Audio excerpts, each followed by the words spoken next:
Okay, well, welcome to the Double Your Sales in 12 Months podcast.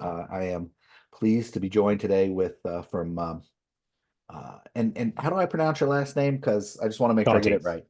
Tonti. Tonti. Okay, I would have pronounced it wrong. So yeah, I'm here with Joe Tonti, um, and we're going to talk about he's a chiropractor in Canada.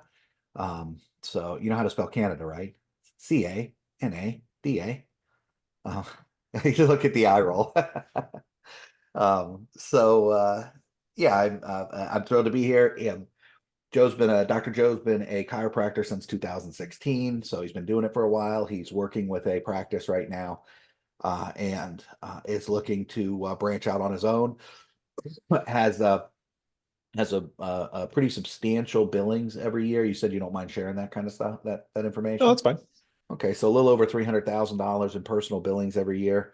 That's not bad, especially considering he's not controlling the marketing and he's not controlling I mean, the only thing he controls is his patient's experience, and probably referrals. So the fact that he's doing that kind of those kind of numbers is pretty impressive.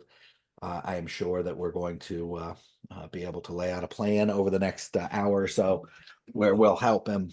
Um, we're going to be able to help him once you get into the clinic. Now, of course, this is another podcast where we're starting from zero. Now, I know you're doing, you know, 350,000 in billings right now. However, when you open your clinic, you're going to be in kind of a different area of town, somewhere Yeah. closer to home. So we're going to have to assume that you start off with zero. Yeah. And of course, we don't want to double zero because that's no good. But we want to get you from zero to, we'll say, a million as quickly as possible. That may be in 12 months. It may not be in 12 months, considering on a few factors. But say within 12 to 18 months, we want to get you to that $1 million. That part where you're billing a million. Where you build $1 million. Um, there'll be some investment. You'll have to bootstrap it, but of course, We're going to start off bootstrapping, and then we're going to work on how to reinvest that money and grow it exponentially, so that you can, I mean, you've expressed an interest in having a practice that is, I think you called it an integrated practice, where you have your athletic therapist and physical therapist, and maybe even an MD or a surgeon to help out with some of the stuff. So now I'm jumping the gun just a little bit, but just so I can keep my mind straight. I know you're in Canada. Do you want your clinic to be part of the Canadian healthcare system, or do you want it to be a private Yeah. self-pay? So the way it works with up here in little old Canada is Yeah, that little. basically we are private. Okay. People they do have insurance, but it's not through the government. People have third party insurance. Okay. So that if they have that, we bill them there. If they don't, then we just bill them. Um, so it doesn't work quite through it's not quite the same as say going to the hospital.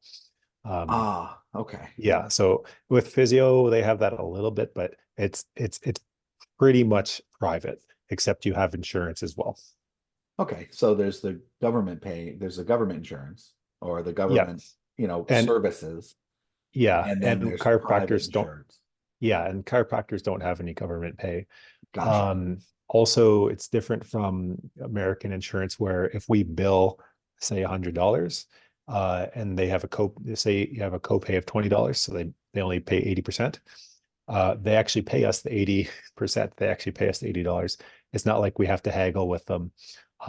Sometimes they don't pay all of it, and we have to call them to make sure they pay it all. But a lot in the States, they might only say, no, we're only paying you $20. So we don't really have that, Yeah, which is nice. there's a real pain, and that comes from the transition from insurance to Yeah. HMOs, health maintenance organizations, something like that. But where the insurance company is now determining how much the doctors can bill. Right. So it's kind of backwards. If people did have insurance, I don't even think you can get actual insurance. We call it insurance, but it's not. It's a PPO or an HMO. I don't think you can buy insurance, like real insurance, like you're talking about in the United States, Hmm. because if you did buy actual real insurance, you would, I mean, the cost is already enormous. It would just be completely prohibitive. You wouldn't be able to, nobody could afford anything.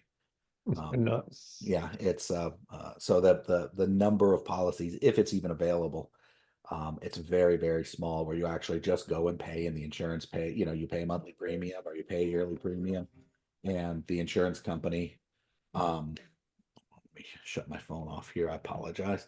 And then the insurance company will pay a percentage of that.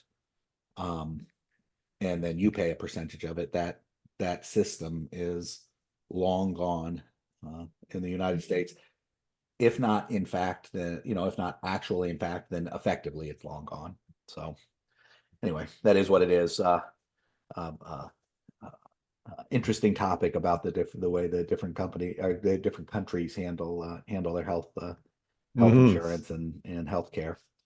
Um, but all right, so tell me a little bit about yourself. Tell me about what you're doing now. Sure, And I know we've covered some of this in pre-show, but just start like we've never had any conversation at all, and you're starting from sure. So I'm a chiropractic orthopedic specialist.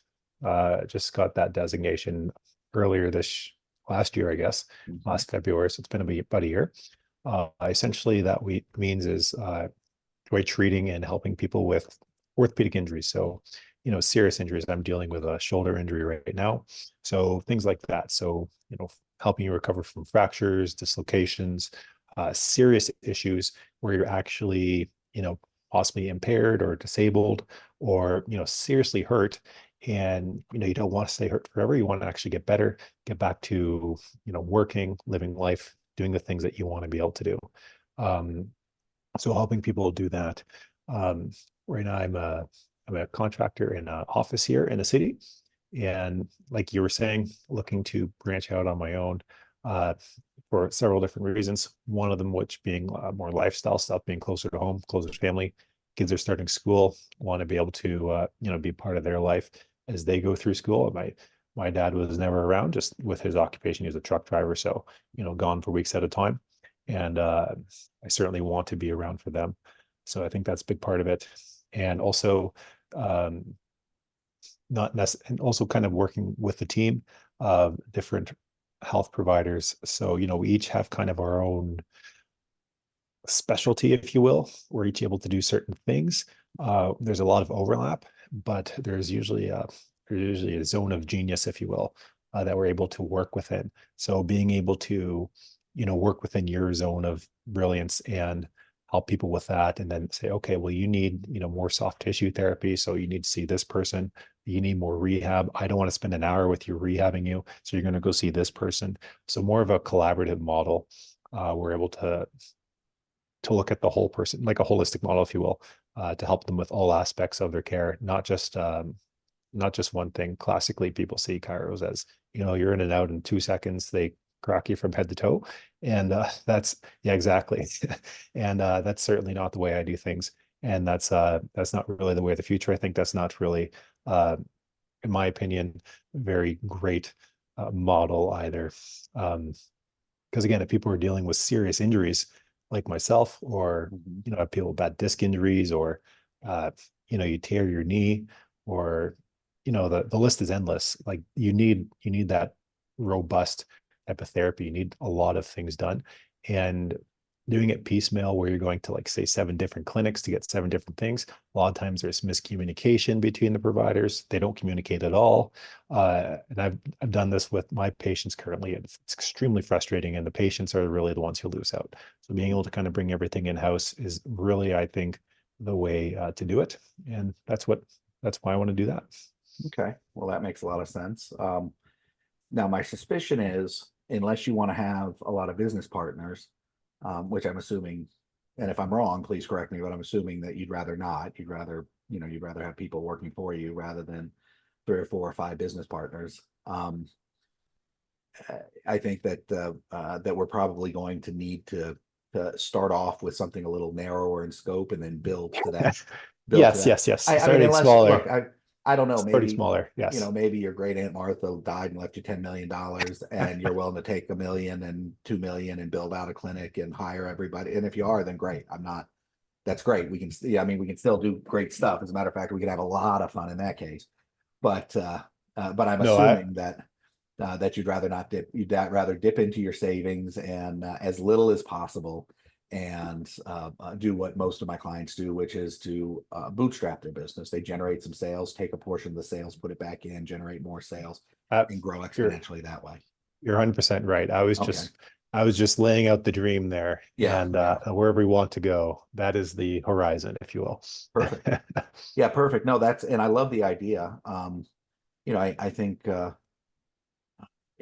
I don't want to get too off course here, but obviously this is the podcast is for you, but I'm, I really am, I love the idea of an integrated model. I think part of the problem, and of course, I don't know how Canadian healthcare works, but I think one of the real problems in American healthcare is that everything's a specialty. And it's like, yeah, but the body doesn't work Right. independently. Every system of the body doesn't work independently of every other system. So, it seems to Yeah. me that your dietitian and your cardiac guy and your gastrointestinal guy and your orthopedic guy, they ought to be all working together at some level. And I know they say, well, that's what the general practitioner does, but frankly, you know, with respect to Yeah. general practitioners, bullshit, they don't have time to do Yeah. all that because they got the insurance company says they got 7 minutes. They got 7 minutes to see you. No, So exactly. And it takes sometimes 6 months to see a specialist. And right, it's like, well, if you saw everyone within in that week, that'd be great. But you're not. You're waiting 6 months between people, and that's why it takes years to get diagnosis. And exactly. I could rant on that for a long time, but we don't Yeah, have time I, for I'm that. sure. I'm sure that's why you're a chiropractor, not an MD, right? Is Yeah. because you like the alternative approach to medicine. Um, so I love the idea. I think it's a great idea, and who knows? You'll have the next big integrated practice model that'll sweep over Canada, and then you can tell everybody that you're worth $100 million because you got on the podcast with me. That'd be great. This is where it started. All right. So when are you looking to leave? I don't have a timeline, but I'd like to do it by the end of the year. End of the year, Okay. I'd like to be out. Okay. And now, um, how how long can you go comfortably? And I don't mean into your last cent, but how long are you willing is a better way to do it. How long are you willing to go between leaving your current position and generating an equivalent income from from the new business? So there's a gap there, right? An equivalent income. Yeah. Oh, So I can so go you're for a while. making So X amount. because my wife works as well, Hmm. which is great. So in order to make the bills, I Hmm. need to be bringing in she said about 4,000 Okay.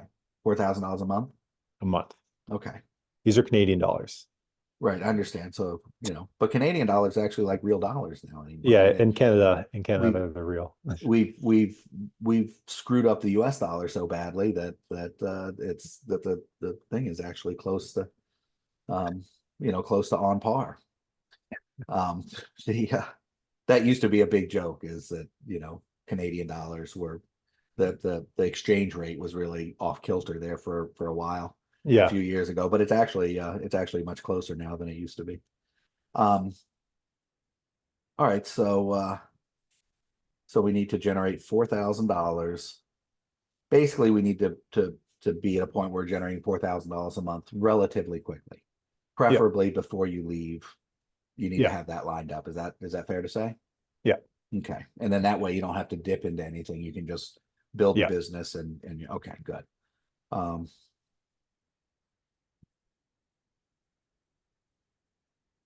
okay. And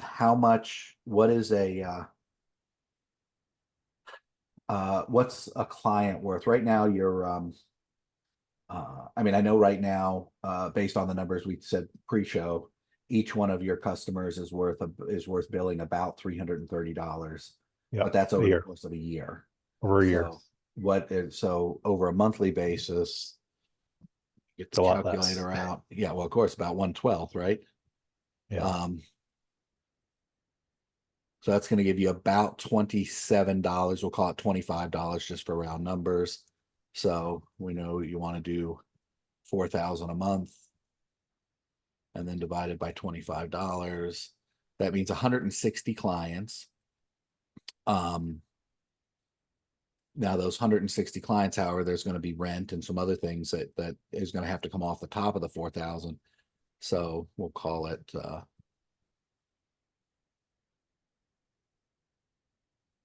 yeah. Do you have any idea how much your rent is going to be? Depends what I do. If I lease a space, if I start like I was thinking renting a room first and getting a bit of a base there, and Mm-hmm. I then think that's a leasing. good idea. Yeah. Yeah. So what it's okay. I mean, do you have some idea of how much room you're talking about? Or what your monthly payment would be for the rent and utilities and that kind of stuff, your overhead? I haven't really looked too much into it. I'm just starting to do that now. But I mean, if you're leasing a space, that's around 5,000, Okay. around 1,500 square feet or so. Mhm. That doesn't include any of the utilities and all that kind of stuff. So I'm thinking of starting just the room. Um, I've seen those for around 500, maybe 1,000, but that includes everything. Um, Okay. And so that's kind of what you have equipment and everything that you're going to need Yeah, for that already. I have everything that I need. Cool. Probably have to get like a fax machine, but Yeah, I that mean, yeah. yeah, like trivial things. But yeah, I have everything. I have the equipment. Okay, so we need to be ready to generate 200 clients right off the gun. And that's at the $25. Now, hopefully these numbers, I'm trying to be conservative. So the $25 a month, I know we're going to hope that your client, we're going to hope that you're able to bill more than that Yeah, for each client in a monthly basis. But let's just go conservative. But at 200 at 200 patients, at 25 $25 a month average value, that's going to give you about a $5,000 gross revenue. And then if you take the 500 to 1,000 off the top, and that takes everything, you're still at that $4,000 number, so that you guys can comfortably do what you're doing without, yeah, without stealing from your savings. yeah. Um, all right, good stuff. Now, so then our first, so those are numbers that we're going to use for the hypothetical. Is that fair enough? Sure. Okay. So now tell me, what are you doing right now, or what are the people you're doing right now? What work with right now? What are they doing to generate customers or customers and clients, patients? I'm sorry, I should be saying patients. I apologize, but I understand. Depends on the business. Yeah, a lot of it is well, the practice has been here a long time, so it mhm, has. So a lot of people, if they haven't been in 5, 10 years, they will come back if they hurt themselves. mhm, Um, we're on a pretty busy street, like so I get a couple walk-ins, not a ton. mhm. A lot of people either come in. What I hear people say is they either found us online, they Googled chiropractor, they looked at us, saw our reviews, said they were good, they decided to give us a try. Uh, the other most common is a referral from someone. Oh, Okay. Steve said you did great for him. He told me I should come in. Um, those are, but by and large, it's Google. Just looking up on the local map pack. Um, that is by far the most where we get most of our new patients On Google. on Google. Mhm. They're not doing any ads or anything like that. It's just local, I guess, local SEO. Okay. Um,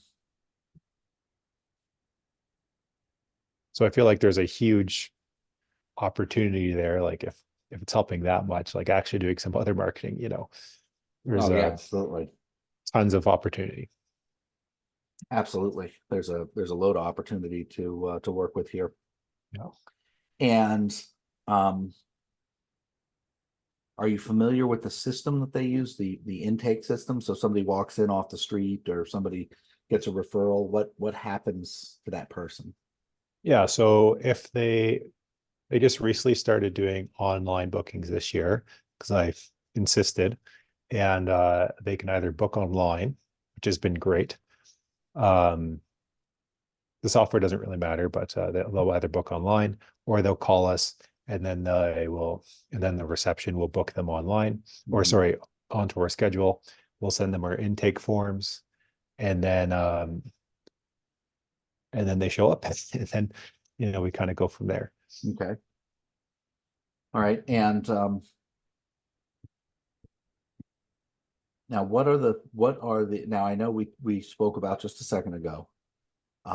You said that you have that you really want to get into larger, more complicated cases, which by the way would definitely bump that number up, that patient value that you're dealing with right now. I would, presumably that would bump the patient value up Yeah, dramatically on a monthly and yearly basis. yeah, But let's just start, like I said, let's just use the patient value that we have right now. What are we looking at, what to start off with to start generating cash flow, right? Because there's the old saying that it's easier to change the direction of the army than it is to get it going. That was the old Norman Schwarzkopf saying. mhm, So what we want to do is get some momentum, and then once we have some momentum and some cash flow, then we can start fine tuning things and getting in the right direction. I'm normally somebody who says, let's just immediately right out of the gate, go after a particular group of people, a particular niche of some sort. mhm. However, in your case, I think maybe casting a wide net might be a better way to do it, because we're trying to, we're trying to hit the ground running, so to speak. Right. Now it's much smarter to cast a very narrow net, rifle instead of a shotgun.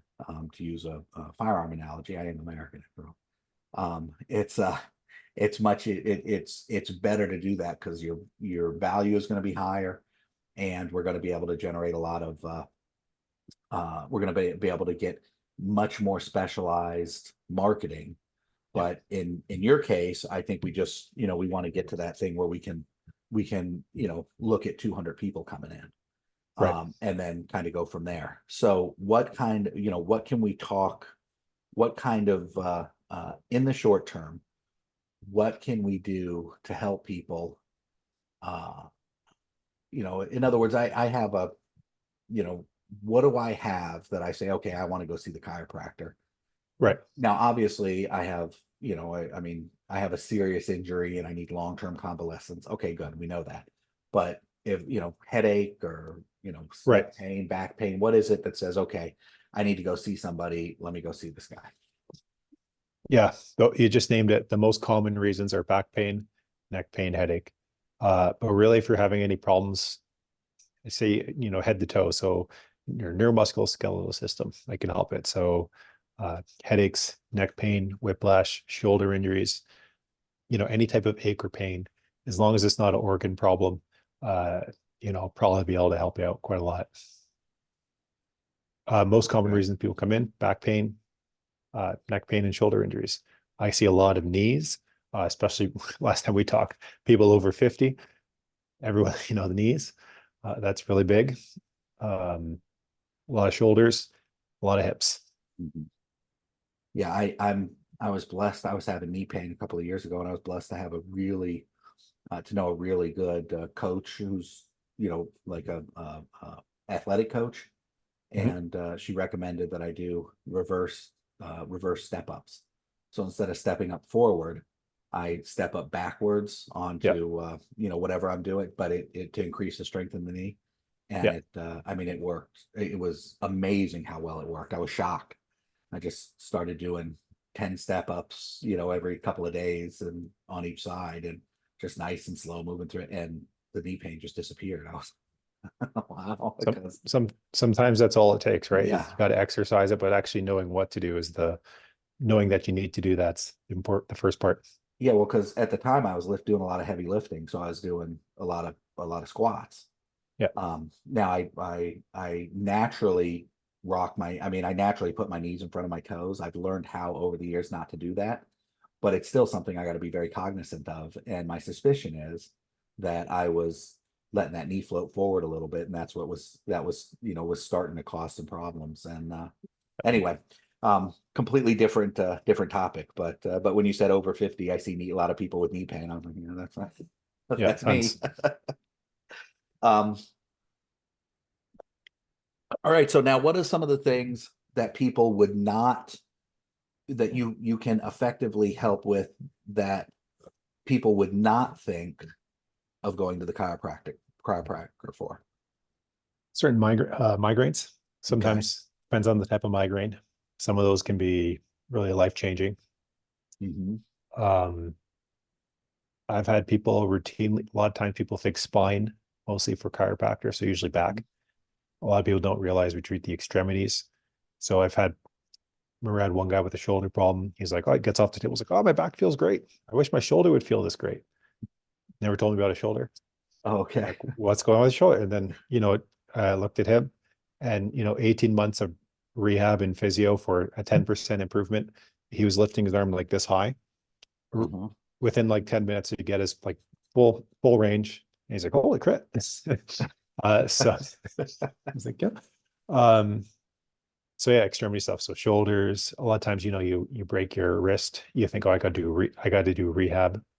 The Like I was seeing the surgeon and stuff like that. He's like, oh, you got to go do physio and stuff like that. I'm like, I can rehab this. Like, I know how to rehab this. Right. And they just kind of look at you weird, like, really? Don't you just crack backs? So, Um, uh, all plantar right. fasciitis, different, extremity conditions. So shoulders, wrists, elbows, knees, hips, feet. Okay.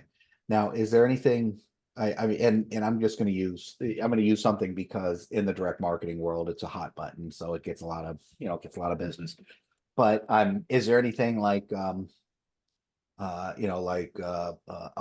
dysfunction or No, that's out of my anything? scope. Okay, That's see, I just didn't know. I didn't know whether there Yeah. was something that, there may be a treatment or something that you have for that kind of thing. No, Um, I okay. mean there is, but not on my scope. Okay. Well, and It's again, I'm not talking about that specifically. I'm just talking about something yeah. that would be like somebody would be just completely blown away to learn that, holy Well, shit, what? a lot of like people throw around the phrase neuropathy a lot. Hmm. And the problem is there's so many possible causes of neuropathy. Neuropathy just means your nerves are injured. Um, doesn't Hmm. tell you which one, doesn't tell you why. So if you have like a neuropathy from a disc lesion, absolutely can help with that.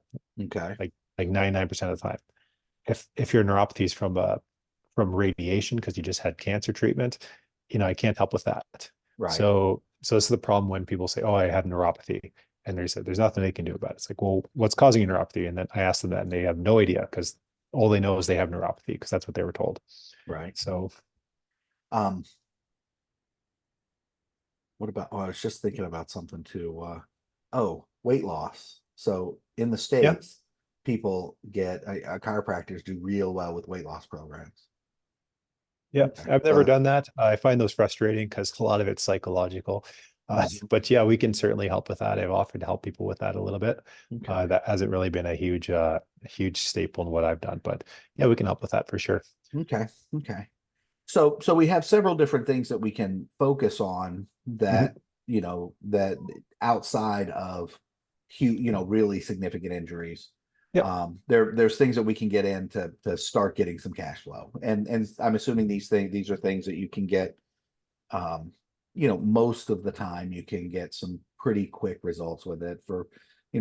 migraines or headaches or neck Oh pain yeah. or this kind of stuff. Then You can really, the nice thing with what we do is usually you start to notice a difference pretty quick within Mhm. like a handful of sessions. Like you'll feel the difference. If it's going to work, like you'll know it. I have patients, they hop off the table and they're like, my headache's gone. I had one guy, he had a crazy migraine for 3 weeks, like, couldn't focus, could barely walk, his migraine. And I treated him, did two things. Mhm. The next day he was 99% better. So like it can be pretty dramatic sometimes. Right. Now, what happens with uh when you're dealing with that kind of stuff, how often do people just say, oh, okay, I don't need to go anymore, and then Oh, like they most of come the time. back? Yeah, and then the migraines come back, right? Yeah, all Yeah. the time. The pain's gone. I'm cured. Yeah. No, Oh, now you've got to retrain your body not to do what it was doing before. exactly. Um, All right, and what does uh, are you familiar with spinal decompression therapy? Yep. Okay. A lot of chiropractors are making a lot of hay with that. Mhm. Years ago, I think they still are, but years Yeah. ago, I actually did some work in the business, and they were making a lot of hay with spinal decompression therapy. Um, and do you know anything about that? What you're feeling about it? Yeah. Et cetera. I was at one office that did that. It can be quite helpful for people with acute disc issues. Hmm. It provides a lot of can provide a lot of relief for people with a bad disc. And Hmm. sometimes that's the only thing you can do because they're in tons of pain. I've been Right. on one. They feel amazing. They're really Yeah. relaxing. They feel awesome. Yeah. When I was doing Uh, work in the industry, a chiropractor let me hop on one time, and it was just I was almost asleep oh yeah, by the time it I got fell asleep done. doing it. Like it's ridiculously comfortable. It feels Yeah. really good. So Yeah, it it can be was. really helpful. It's passive. So so just relying on that isn't the key, but that can certainly help get you out of that acute state. And it can be really helpful in those really acute situations. A lot of times for discs, they'll usually prescribe you medication. I find that does next to nothing. It might take the edge off, but it screws up your gut. You're gonna have problems going to the bathroom, which is going to strain more. It's going to cause more back issues, more pain. It Yeah, barely touches the pain usually. my Um, ex-wife had a car accident where she actually had to have her hip and her foot rebuilt. I mean, she's got Jeez. two Yeah. rods and all kinds of stuff. It was real. I mean, it was real bad, traumatic Yeah. car injuries. But they were giving her pain because she was in a lot of pain, Yeah. and she was taking the pain medicine as prescribed. And what she noticed is that when she was taking it as prescribed, it got to the point she couldn't even get up in the morning. So before she would be in pain, but she could get up and move around. Yep. It was like the pain got worse when she was taking the pain medicine if she wasn't taking the pain medicine, and then taking it, it just basically it was just like now it was to the point that it was. So before she started taking it, the pain was here, and then she first started taking it, the pain went down to here. But then when she stopped, but then when she woke up in the morning and hadn't taken a dose for 8 hours or whatever, then the pain was here, and she would take it and the pain went down to here again. And she was like, well, hell, now I'm Yeah. taking the medication. I feel exactly the same as when I wasn't taking the medication before I started taking it. Like, why do I want to take this shit? Pardon my Yeah. French. Why do you want to take this stuff? Yep. Um, I don't know if that's common Yep. in chronic pain, but that Yep. she just stopped taking it. I'm just not taking it anymore. Yeah. It's good for acute short-term stuff, Hmm. but like long-term pain meds, like they're not meant for long-term Right. management, and it can cause a ton of problems. They prescribed me hydromorphone.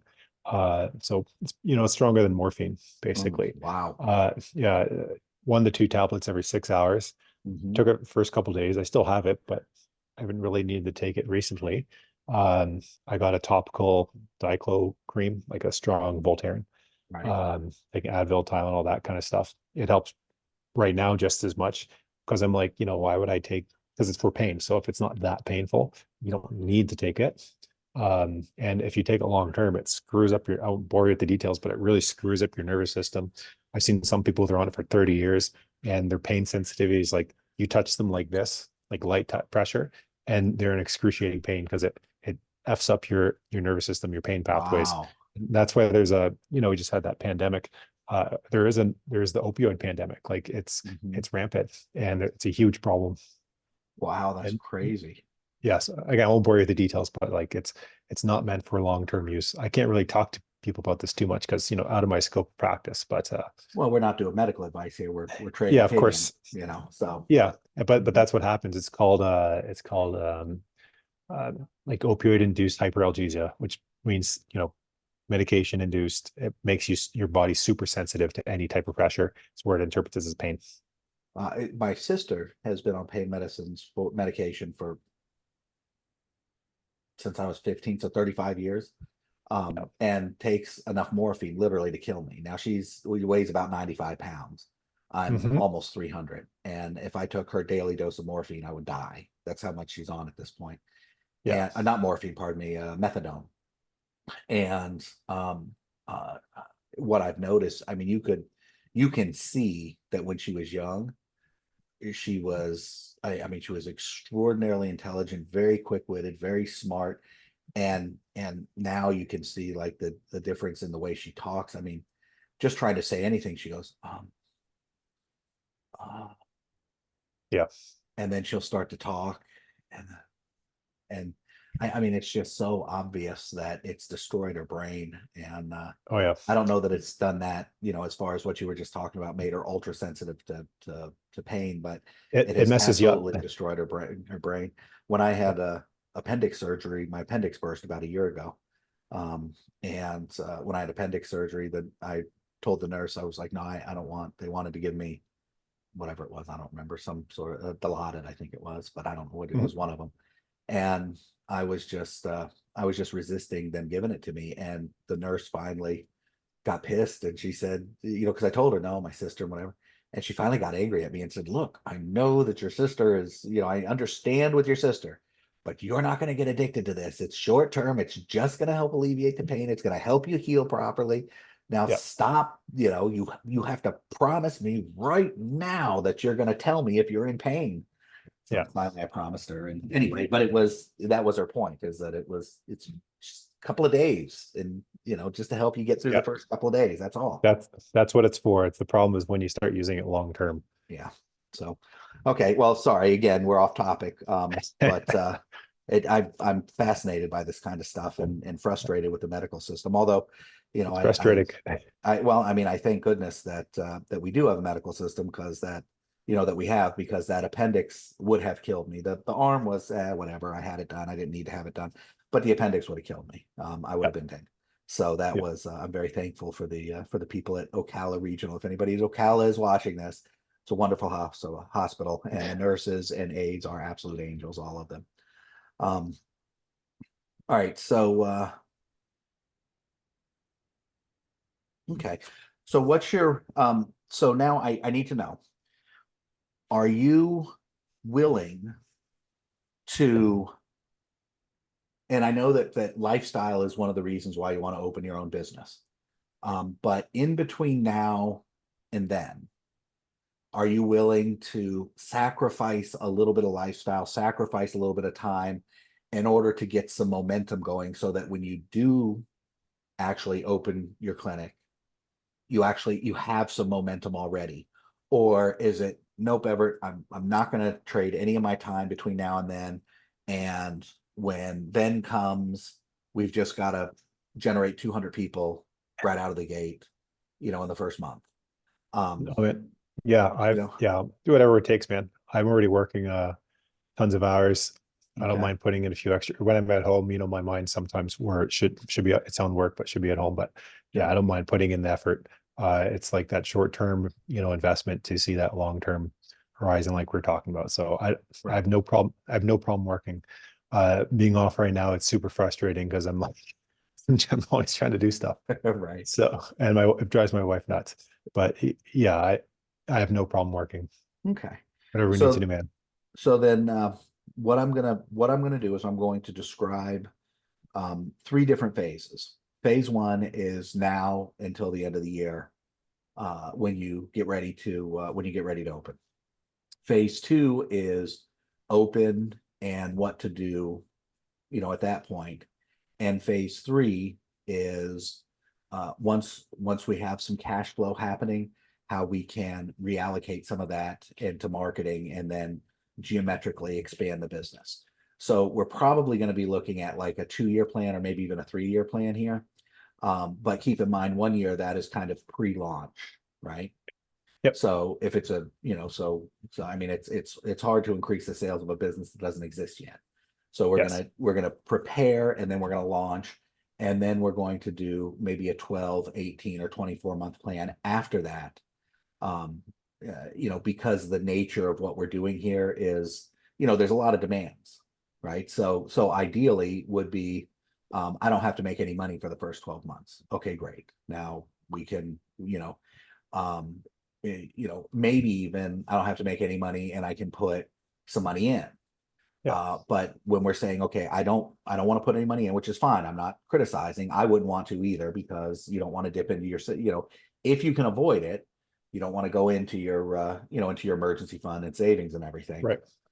So it's I want to put minimum in, and I want to pull 4,000 out right out of the gate. So that's, we can do that, but you understand it's now A lot tougher. we're stretching out the time to get to some of Yep. the goals a little bit because we're starting off at a little bit more of a, you know, Yep.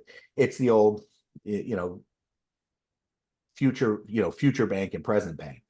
Yeah. And the more present bank you take, the less future bank you take sometimes. And the more, for example, in a direct marketing business, you might get a customer with we're all familiar with the $7 or $10 offers or $20 offers or whatever on $27 offers that come up on Facebook.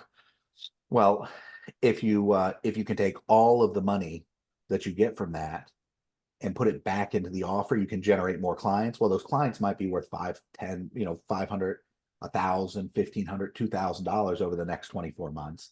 Right. But if you have to start scraping money out of that front end, you can't generate as many clients. So if you can leave it in and generate more clients, then you got a bigger future bank, but zero present bank. But if you start scraping money, you have a low present bank, but then your future bank shrinks. So everything is just a balancing act because obviously nobody wants to work for free. I mean, the idea of building up something that you can manage, maybe see a few patients now and again when you want to, and having an asset that you can at some point, if you want to, cash out of, or have somebody else, have a management team in place while you manage the managers kind of. It's like that's Right. the ultimate goal. The Yeah. ultimate, okay, now I'm in a lifestyle business that I can, do whatever I want to do. Or as close as realistic possible. Um, so that's the goal.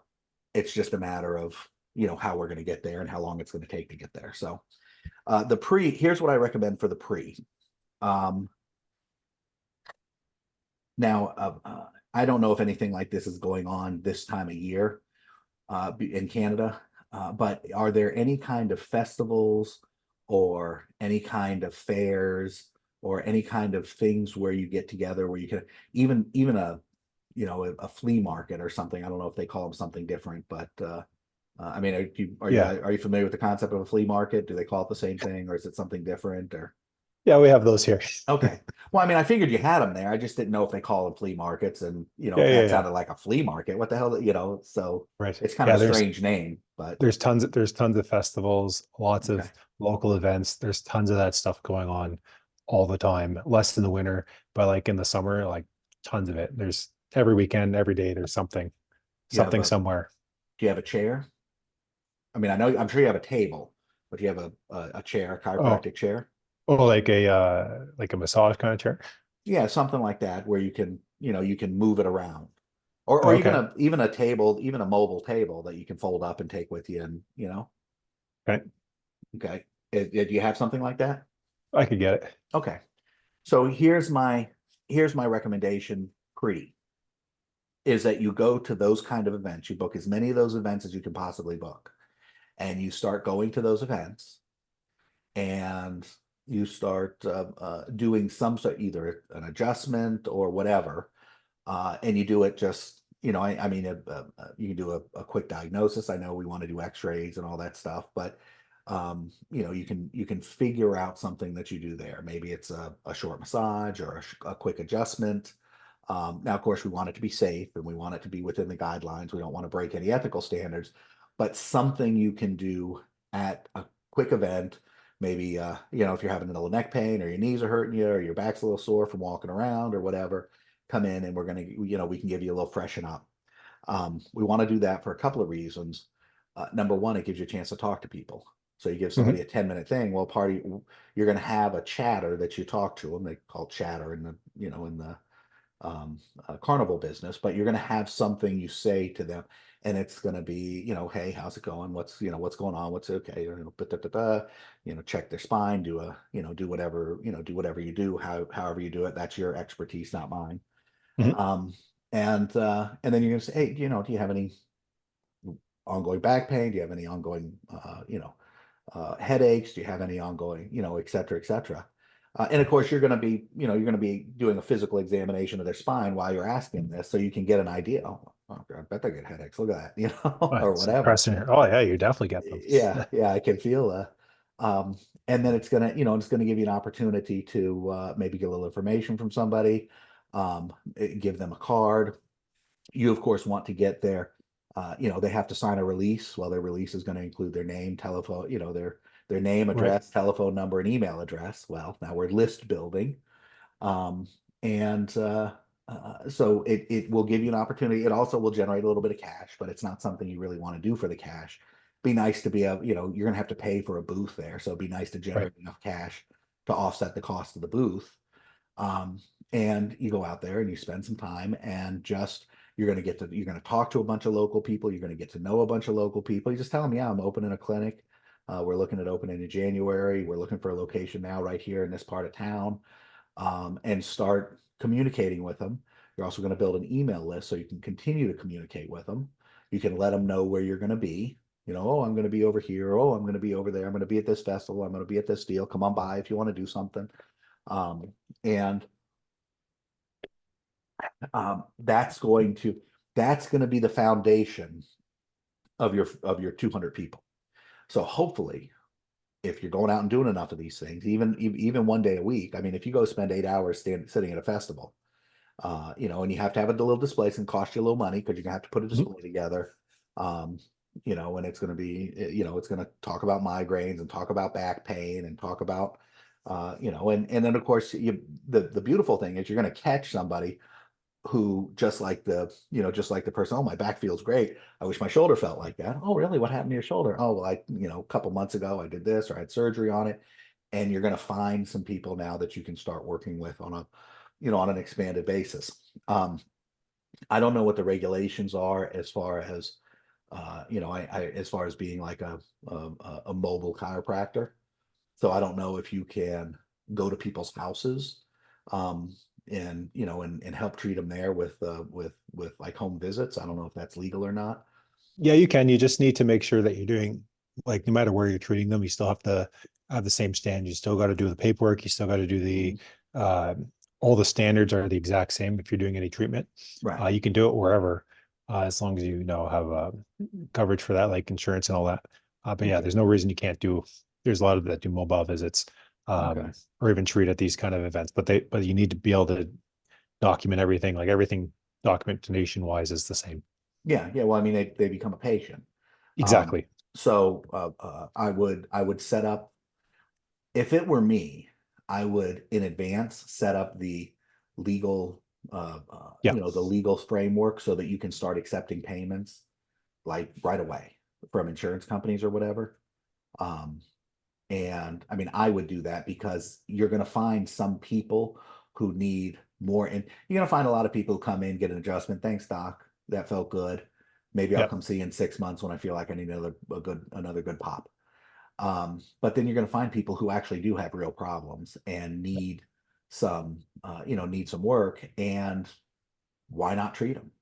You know Yeah. what I mean? Why should you? By the way, in case you're wondering, I'm looking at you on my screen here, and but my camera's up here, so Yeah. I don't want to put you off that it's just um so why not treat them? I mean, why not do that? You could, of course, tell them, well, I'm working over here, but then you're giving some of your revenue Yeah. away. I don't know what your contractual obligations and limitations are with regard to your current employer, but I'm assuming that they're not going to throw a temper tantrum if they don't know, what they don't know won't hurt them kind of thing. You know what I mean? Yeah. So not that I would recommend anybody ever violate their contractual obligations, but No. assuming there is no specific contractual prohibition from seeing patients outside the practice, Just um, within a certain area. yeah, then what they don't Something know not won't worry hurt about. them. Yeah, they Yeah. might get upset about it, but people get upset about all kinds of stuff Yeah. that Stub their they're not toe. contractually obligated to get upset about. They have no contractual reason to be upset about it. So that's what I meant. What when So first, I would start doing that, and you're going to see some people, and you might find. I mean, honestly, depending on how well it works, you might find that you can just open your clinic early. Yeah. That's not impossible. But that's what I would do to start off with, and that's going to do two things. Number one, if you are making some revenue from it. If all you do is build a list and you don't make a dollar from it, you just build a list, and, for exchange for the time that you spend, great deal.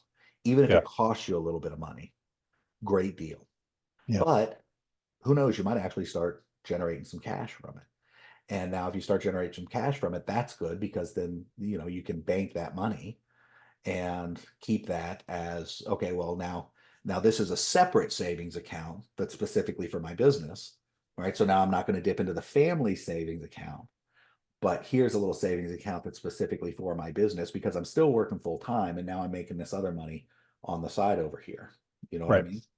Yeah. So all of that full-time income is still going towards the family, just like it is now, but you got a little money coming in on the side over here. And if you have 10 or 15 or 20 or $50,000 in this little bank over here That'd be great. that's specifically designed, now you can open your clinic and do some extra stuff without touching anything, any of your family's savings, or dipping into any, equity or anything like that. So you can isolate that stuff and still subsidize you still subsidize your clinic. So that's good if you can do that.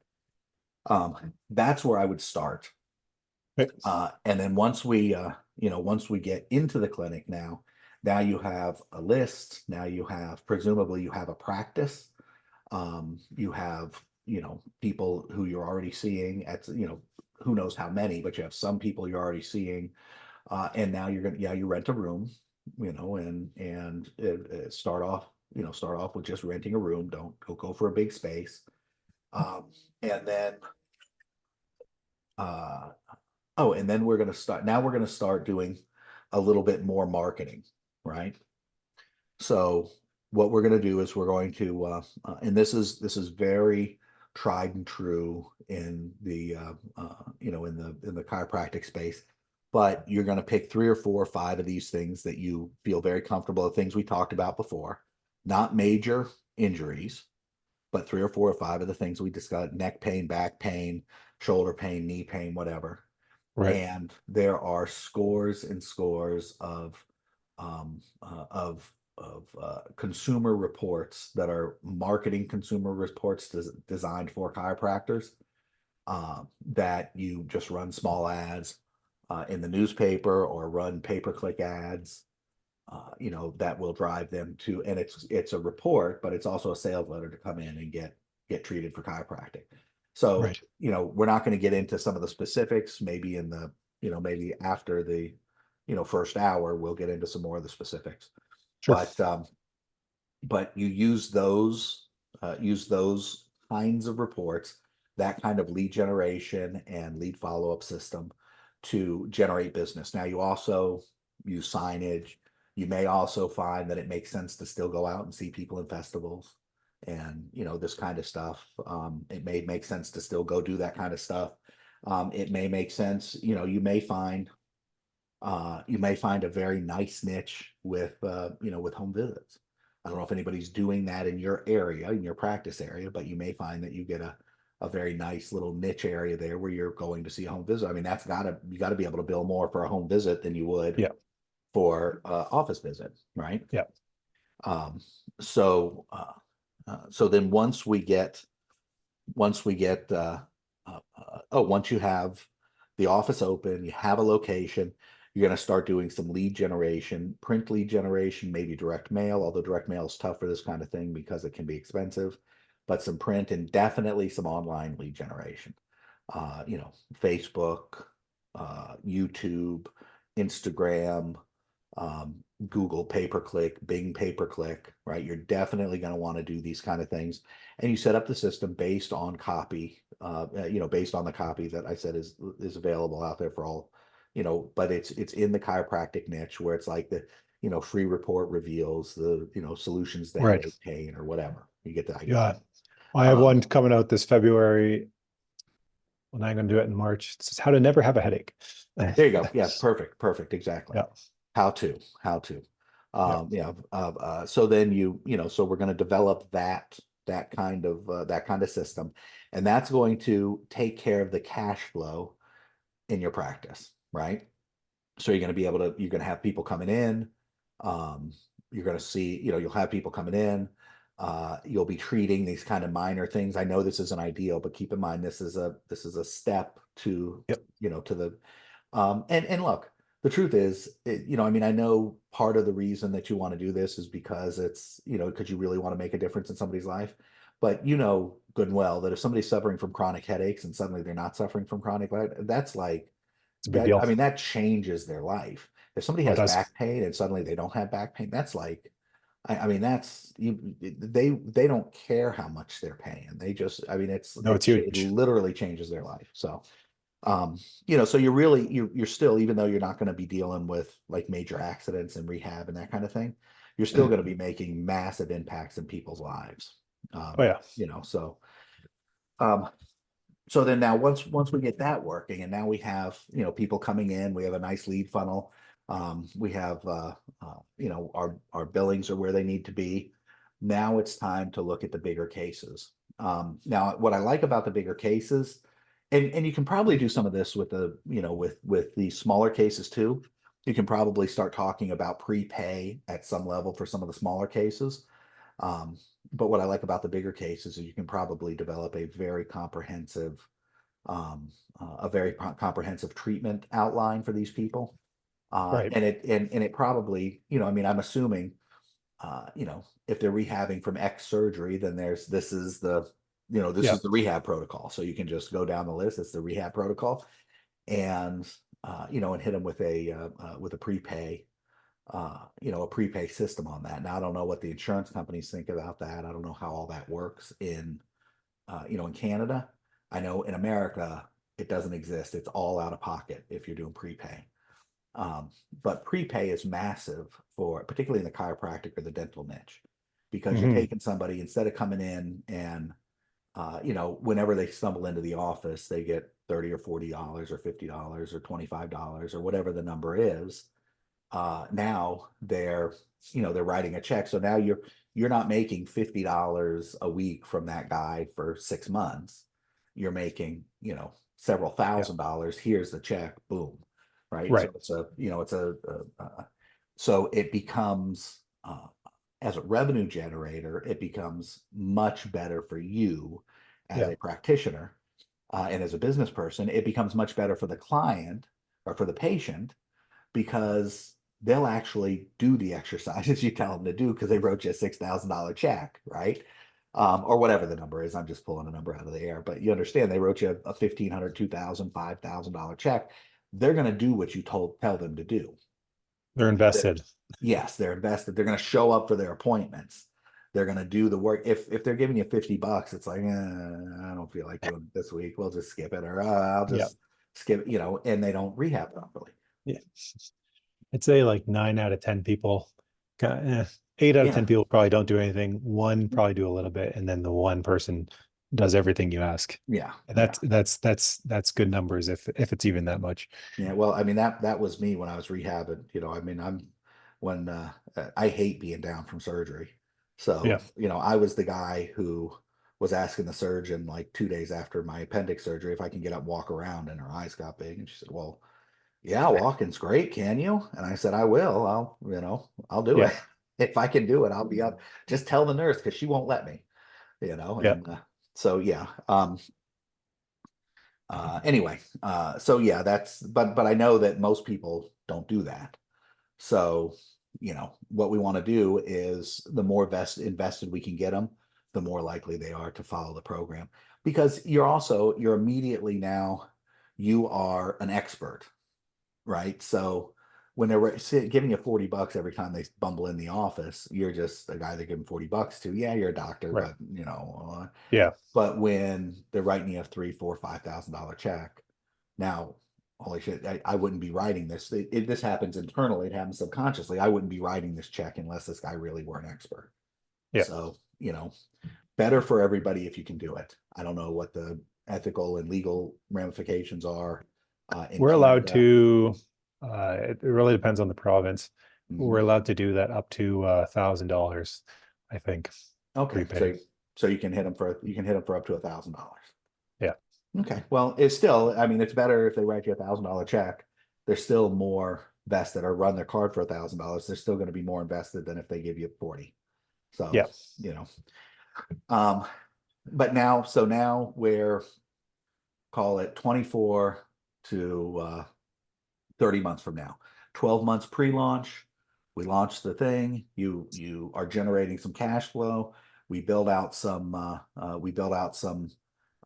systems to get clients in, and then yeah, we build out some systems to get clients in, and then for some of the smaller things. And now now we and I say smaller things, acknowledging that it's not small to the people suffering from chronic pain, but you know what I mean, not major Yes. rehab cases. Yeah. Um, and then now we want to start looking for the major rehab cases. Now you're in a much better position to do that, right? Because now you have some cash flow. You can probably now start looking at moving into a larger space. Um, you can start looking at bringing on people to do to do some of the physical therapy or athletic therapy. Now you can go out and start talking with local doctors or local orthopedic surgeons or this kind of thing. You could start advertising these kind of services. You can talk with the local athletic teams. Now you're in a position where you actually have a space. You have a reputation locally. You have a lot of people who you've worked with, who you've done some great things for.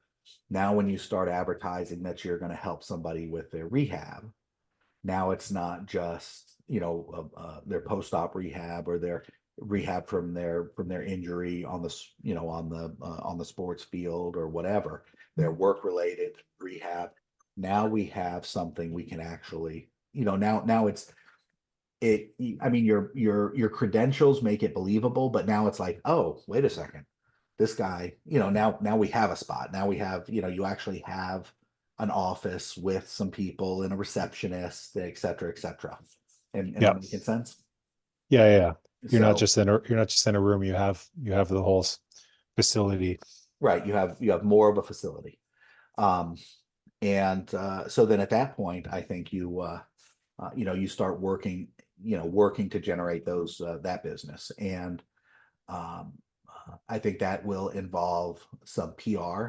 So you're going to want to do some things to get written up in the local press or to get interviewed by the local press or by radio. And that can be very, you can do that. You're going to have to be a little bit um, a little bit of an opportunist. So when there's something in the news about somebody having an injury, especially a big sport, a big sports athlete having an injury, that's a perfect way for you to slide into the local press and talk about how you would help that guy, how chiropractic could help to help fix that guy much quicker than he's going to be fixed otherwise. It will also, I would also go after referral business. So I would start talking to orthopedic surgeons, and some of that can involve doing some mailings to them. Some of that can involve, um, going to their office, making appointments with them, and going to their office and sitting down and talking with them. I would also start looking at coaches for the local for any kind of semi-pro or pro athletic teams. Certainly, coaches for the local high school, the high school and college football teams and sports teams of all sorts, right? So you're gonna start doing a lot of stuff. So now we're back to manual labor again, but we're back to manual labor instead of at the at the festivals. Now we're back to manual labor, getting to people who you might call mavens or people who can refer business to you. Right. Add to that some advertising, certainly online advertising, and again, we want to do it with a consumer a consumer awareness campaign. So, somebody gets a surgery or somebody needs, or they're looking for ways to rehab and they Google rehab or, something about rehab, or we use Facebook targeting to find people who have had surgeries in the area or going to have surgery very shortly. Same thing with YouTube, at different ad networks, etc. So you're going to find a way to, a lot of those places, they monitor, a lot of those media outlets monitor what people are saying online and what they're talking about on their phone. And so there's, some, I mean, I swear 2 years ago or something, I was talking to a friend of mine about a therapy he gets on his knees. It made me cringe, but This was back when it was probably 3 years ago now, because it was back when I was having knee pain. But he goes in and the doctor injects something into his knee joint, and it like pierces the capsule around the knee joint, and they inject something and expands, and it replaces the cartilage in his knees so that he can do Oh better. yeah, like Synvisc or Yeah, hyaluronic acid or I yeah. don't know, but it made he was describing it to me and it made me cringe. I was like, I I'll just stick to I'll stick to my exercises. Thank you. That sounds terrible. Um, but but I started getting advertised. I started getting Facebook ads for people. And I was talking on my phone. I was not looking it up. I was talking on my phone with the guy, and I started getting Facebook ads for people who do that in the local area where I live. Right. Yeah, It they're was just, everywhere. yeah, it was just They're boom. listening. Um, but you can leverage that as well, and look for people who are having surgeries, and then you can start working to get those bigger cases. Now they're one-off cases, I mean, once somebody's rehab, they don't need any more work, or maybe they do. Maybe that's something that you get an opportunity to talk with them. Maybe you become an ongoing medical provider for them after the rehabilitation time. Yeah. But I that's going to be something that once you are in a position, you have a cash flowing business, now you can start expanding. And of course, those are going to be bigger dollar cases, or at least I assume they will be.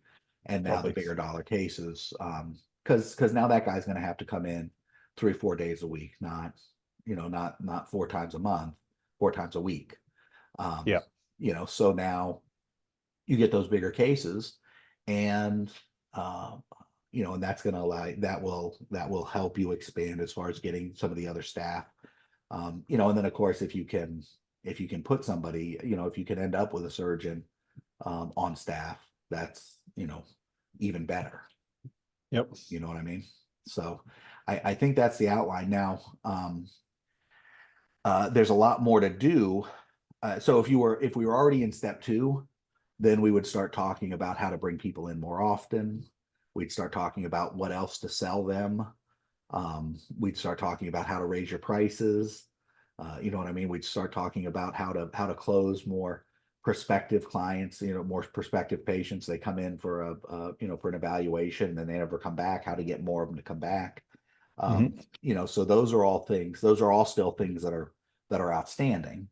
But right now, I think the more important thing is to start building a base, a foundation, building a list, and working to start getting where you can then jump in and generate those 200 patients in the first month, boom, right out of the gate. And look, if you generate the 200 patients and they're worth $35 a patient instead of $25 a patient, fine, then you have more than $4,000, and great. Now we can speed up the process.